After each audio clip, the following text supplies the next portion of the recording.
সময় যেন দ্রুত পট বদলাচ্ছে।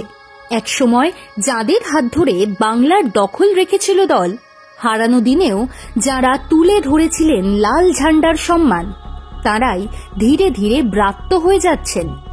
আরো ভালো করে বললে, তাদের মুখ একে একে মুছে যাচ্ছে লাল নিশান থেকে। পুরনো যাবে, নতুন আসবে, এই তো দুনিয়ার নিয়ম। কিন্তু শাস্তি, বার্তা এসবের কোপে পড়ে একসময়ের বহু যুদ্ধের নায়করা হারিয়ে যাচ্ছেন রাজনীতির ময়দান থেকে। সিপিআইএম এর সাম্প্রতিক ঘটনাবলী যেন তেমনই। ৯-এর দশকের রাজনীতিতে উত্থান হয়েছিল সুশান্ত ঘোষের। মেদিনীপুরের রাজনীতিতে প্রবল প্রতাপ তৈরি হয়েছিল তার। দলের ক্ষমতাও অটুট রেখেছিলেন তিনি। সেই সুশান্ত কার্যত অতীত হয়ে গেলেন। পশ্চিম মেদিনীপুর জেলায় সদ্য তৈরি হওয়া নতুন কমিটিতে জায়গা হল না তার। নতুন সম্পাদক হলেন বিজয় পাল। এমনও বলা হচ্ছে, রাজ্য কমিটি থেকেও সুশান্তর বাদ পড়া স্রেফ সময়ের অপেক্ষা। সিপিআইএম এ এই সুশান্তের ভবিষ্যৎ কি? আপাতত কোনো উত্তর নেই।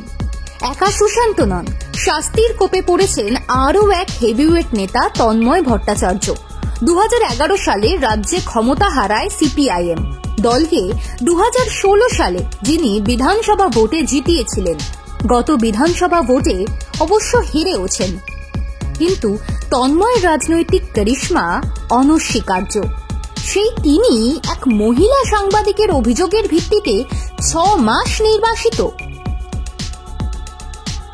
কলকাতায় কেন্দ্রীয় কমিটির বৈঠক 17 থেকে 19 জানুয়ারি। সেখানেই অনুমোদন পাবে তন্ময়ের শাস্তি। এমনও শোনা যাচ্ছে, আসন্ন বিধানসভা ভোটে দল আর টিকিট দেবে না তাকে। সুশান্ত তন্ময়দের রাজনৈতিক ক্যারিয়ার কি তবে শেষ? এই প্রশ্ন থেকেও বড় হয়ে দেখা দিয়েছে আরও একটি প্রশ্ন, দাপুটে নেতাদের হারিয়ে সিপিআইএম কি আরও দুর্বল হয়ে পড়ছে? নতুন প্রজন্মের এক ঝাঁক নতুন নেতা উঠে এসেছে সিপিআইএম এ।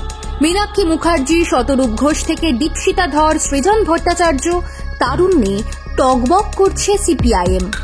কিন্তু তারা কি দলের পতাকা তুলে ধরার মতো যথেষ্ট যোগ্য হয়ে উঠেছেন? বহুদিন পর এ রাজ্যে সিপিআইএম আবার আন্দোলনের ঢেউ তুলেছে।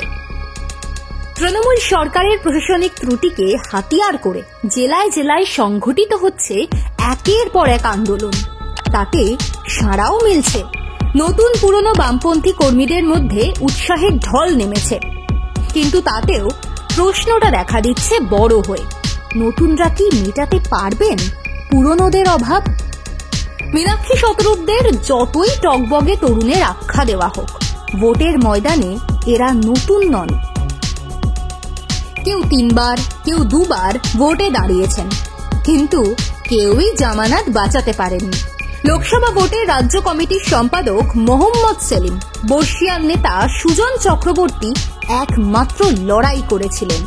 বাকিদের খুঁজেও পাওয়া যায়নি ভোটের বাক্সে। সামনে যখন বিধানসভা ভোট, তখন সিপিআইএম এর মুখ কোথায়? এই প্রশ্ন কিন্তু দলের মধ্যে থেকেই উঠছে।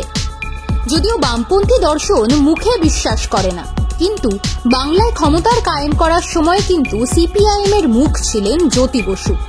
পরবর্তী সময় নিশান তুলে ধরতে দলের মনোবল চাঙ্গা রাখতে বুদ্ধদেব ভট্টাচার্য দলের মুখ ছিলেন। সেই শূন্যতা পূরণের মতো কাউকে খুঁজে পাওয়া যাচ্ছে না। এমন কেউ নেই যিনি একাই টেনে নিয়ে যেতে পারবেন দলকে, কর্মীদের ভরসা দেবেন, নতুন স্বপ্ন দেখাবেন। 2 বিরোধী দল তৃণমূল ও বিজেপিকে পাল্টা চাপে রাখবেন।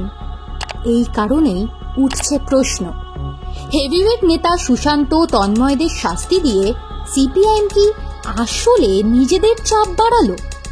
অন্তত বিধানসভা ভোটের দিকে তাকিয়ে কি আর একটু ধীরে চলো নীতি নেওয়া যেত না?